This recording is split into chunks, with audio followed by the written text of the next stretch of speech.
Welcome back to Thinking Bigger with Kevin PHELEY. This segment of the podcast is called Brain Dump, where you submit your questions and I answer them, and hopefully it gives you a ton of value. So question number 1 is from Cynthia, and she says, how do I ask my boss for a raise? I know I deserve it, but I'm a little nervous. So Cynthia, this is a wonderful question. As an employer, one thing that I look for is if an employee is asking me for a raise, are they doing not only everything that they can be, but are they going above and beyond, right? Because you as an employee are brought into the business and paid, you're compensated for the value that you provide. So if you're providing more value than you're getting paid, then obviously you deserve a raise. Now, here's a big thing. You need to ask yourself, if I walk away from this business, can the business survive without me in this role, right? Meaning, if you go and you ask for a raise, if you were to walk away, would your boss lose a lot from you? And do you think that your boss believes that you're going to walk away, right? So again, when an employee comes to me and asks for a raise, I need to make sure that 1, we're making money from this. It's got to be a good business decision. But 2, is this the right time? And are you putting in not only enough work, but are you going above and beyond to the point where you should be compensated for that, right? But again, if you're not providing enough value, you won't get compensated for that. Your boss is probably not going to chase you down to give you a raise. So unless you request it, you probably, in most situations, won't get it, and you certainly will get less than if you ask for it. So just remember that typically, the worst thing they can say is no. I don't think that you're going to get fired for asking for a raise, and if you do, that job anyways. But again, don't be afraid to know your worth and don't be afraid to walk away. In a negotiation, the person that is most likely to win is the person that can walk away. So which one of you in the negotiation can walk away? And again, if you were to leave the business, is the business better off, the same, or worse off without you? That should give you everything that you need to know. Thanks for the question, Cynthia. So Sam says, I'm miserable at my job, but it pays pretty well. I want to move on, but I can't afford to pay my bills if I leave, and I'm worried another job won't pay as much. So Sam, this is great, and I think a lot of people deal with this. So one thing is, what's the point of having this job that you hate if you're miserable, right? If you're miserable at work, chances of your life being better outside of work is really, really low, just because of how much time and energy goes into work. So my biggest advice here would be, if you're miserable, something needs to change, whether that's the job role, the job itself, like go do the same job for somebody else and maybe that's better. But if you're spending a majority of your day miserable, the compound effect of this over a long period of time leads to things like disease, cancer, stress, heart attacks. Disease is literally coming from your body being diseased. You are not at ease. You are uncomfortable, you were in a bad mood, you were at dis-ease. That's how disease comes about, right? That set aside, I'm going to answer your question a little more clearly to how you asked it, but a couple things. So you say that you're being paid too much for this job, you think, right? If you leave, there's not going to be somebody else that's going to hire you at the same rate. Well, in capitalism, that means that you probably shouldn't have had that job in the first place, right? You got lucky, somebody likes you or sees something different in you, but if the whole market is unwilling to pay that, then you're just not worth it to the market, right? So think about that. Now, one tip you can have to battle this is always increase the value that you put out. So if you're a real estate agent appointment setter, right? If that's your job, you can get better at the amount of phone calls you can make. You can get better at the quality of the phone calls you can make. Whatever your job is, you can always get better and spend more time outside of work or inside of work getting better at your craft. If you're a salesperson, you can watch YouTube videos on how to get better at sales. You can hire a coach. There's all these different things, but if you don't feel like you're fairly being compensated, meaning you're getting paid too much, you need to immediately increase the amount of value that you provide, and that usually comes from skills. So if you're worried about leaving another job and not getting the same pay, you either need to increase your value or your confidence and realize that you probably would, and you're undervaluing yourself. But at the end of the day, if you're miserable at your job, quit that and go find another one. I promise you it'll be worth it, even if you make less money. Okay, so here's one that I love. Omari says, I am a real estate agent. I've been an agent for over a year and have only had one transaction. Should I give up and move on to something else, or should I keep going and just hope it works out? So Omari, thank you for this. This is kind of the story of almost every single real estate agent that I talk to. Most real estate agents in their first year don't even do one deal, right? So you're already doing okay. The first year, if you can get through that, is usually a good sign that you're gonna keep going. But here's a couple things that you can do to get better. One, find a mentor. Find somebody that has what you want and follow what they do. So if you want to do 30 real estate transactions per year, you need to go find somebody that's doing that and follow what they're doing. Chances are they have really good systems and operations, they're good at lead generation, and they're good at delegating tasks and hiring other people. So you've already put in a year's worth of work, don't just stop. If you've ever heard of the book 2 Feet from Gold, by the way, Dr. Greg Reed, who wrote that book, was on the podcast. But if you've ever read 2 Feet from Gold, you know that a lot of the times people put a ton of work in, they don't see the result fast enough, and they give up, not knowing that they were 2 feet from gold. They were right there. They were almost at the result that they wanted. So keep going, keep pushing, and if you've only done one transaction in the year, just figure out what you're doing wrong and what you're not doing that somebody else that's successful is doing, and change those things. Get better at lead generation, get better at sales, get better at everything in your business.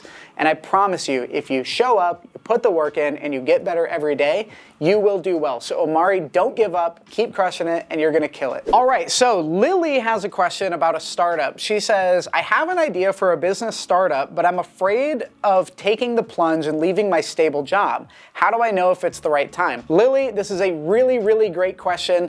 Now, I want you to think of one thing. If you have a full-time job and this is your main source of income and you don't have a bunch of money saved up, but you want to start your business, well, just think, can you keep your job and work on your business as a side hustle outside of your working hours? I want to use an example. Donald, my old employee who started with me, an absolute savage, wanted to go off and start his own business. So he spent 7 a.m. to 3 p.m. working for me, and on his lunch and after work, he hustled and grinded and just worked on his business. All he did was work for about 6 months. But he built up enough cash flow and enough profits from his business that was really his side hustle, to the point that once he wanted to quit his job, he had already more income coming in from his side hustle than his job. Just think about this. Can you keep your job and work on this in the meantime? Or are you in a position where you can leave your job and go 100% into this business? Which again, like that is a superpower. Because when you're all committed and you literally burn your bridges, it only leaves one possible scenario, and that's success. There's just no option for failure. When I quit my job and moved to California to build my business, I burned every single bridge. Now, that came with its own problems, because now I'm financially stressed. When I moved out here, I was extremely depressed because of the stress, but I was all committed and there were no alternatives. I had to figure it out or die trying, and I did. And luckily now I'm in a much better position. I'm absolutely not stressed. I have no financial problems. I love my life, and I have the freedom that I wanted. So short answer is there's no perfect time to leave your job and start your business. But the bigger answer is if you're going to start your own business, just determine whether or not you can leave and go all in and take that risk, or is it more safe for you to build that business outside of work and on your lunchtime? Also, another thing, if you don't have a sales or marketing background, it is going to be much harder to start and grow a business without that, right? So if you don't have sales or marketing as a core skill, you should take a look at getting really good at that before. And maybe instead of quitting your job, you go off and get a sales or marketing job in the meantime while you're building your company. That way you can learn that, make money, and put those skills into your business. Javier says, I struggle with time management and always feel overwhelmed with my workload. How can I become more time efficient? This is huge, and I struggle with this as well. I'm really naturally not good at time management, so I've had to do a couple things.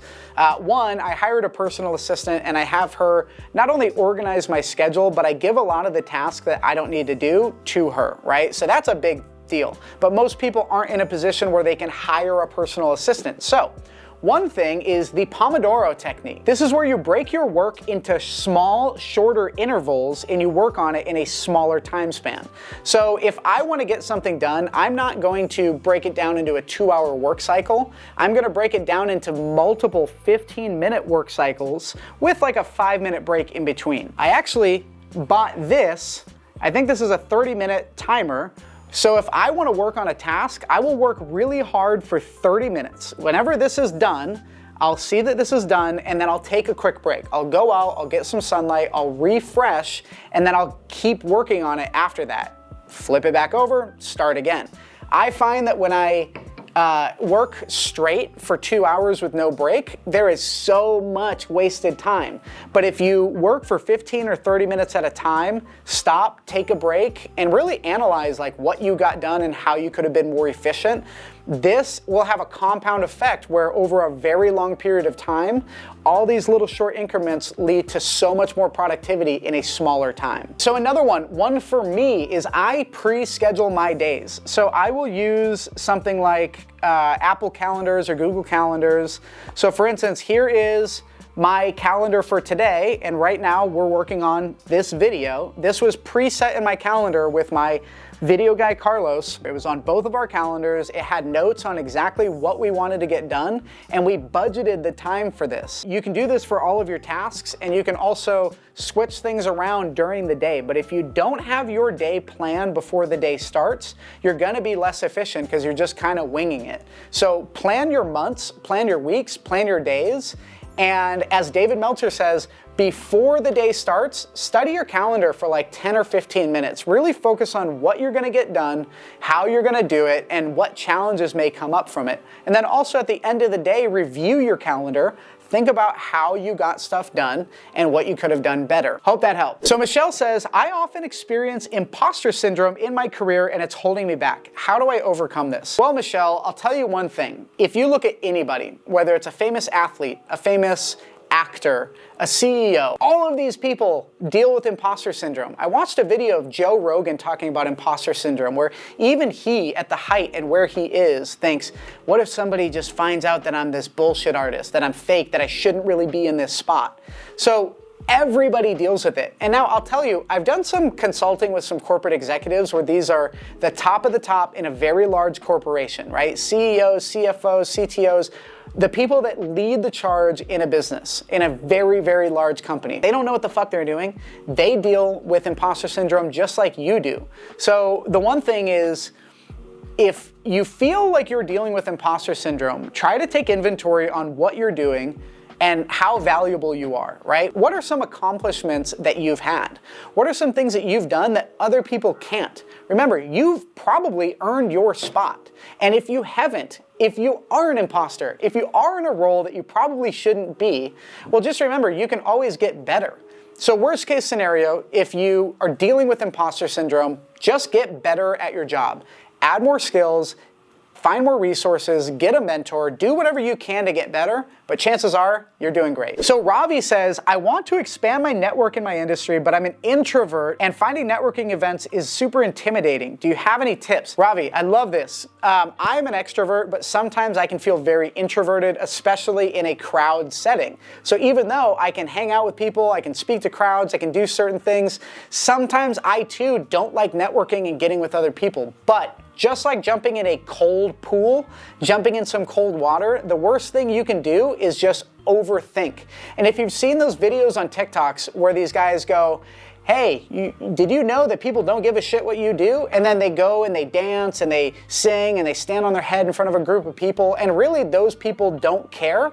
That stuff is super important because we're overthinking what people are gonna think of us, right? At a networking event, we hesitate going and reaching out to somebody. And I'll tell you, I met this guy at a wedding recently, and my girlfriend and I accepted the invitation to this wedding really, really late, so we got put at this table literally by ourselves. So it was my girlfriend and I at the dinner, and all these other tables of other people, right?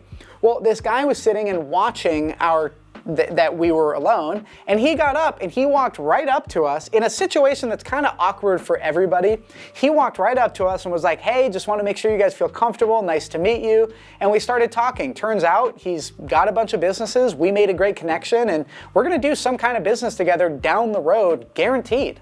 Now, that never would have happened if he was overthinking and didn't want to come and reach out, right? The same thing at networking events. If you're sitting and you're watching a group of people talking, chances are if you walk up to them and join the conversation, you're going to benefit from that, and so will they. So why would you sit on the sidelines and watch? If you're an introvert and you're afraid to go out and mingle and network and talk with people, you need to rip the Band-Aid off. You need to jump in that cold pool, take the plunge, and just go start doing it.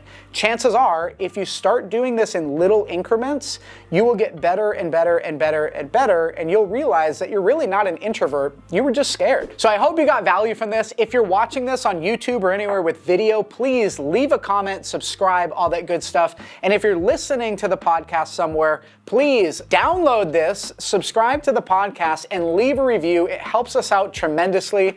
And don't forget to share this with somebody else. Have a good one. Peace. Fuck, dude.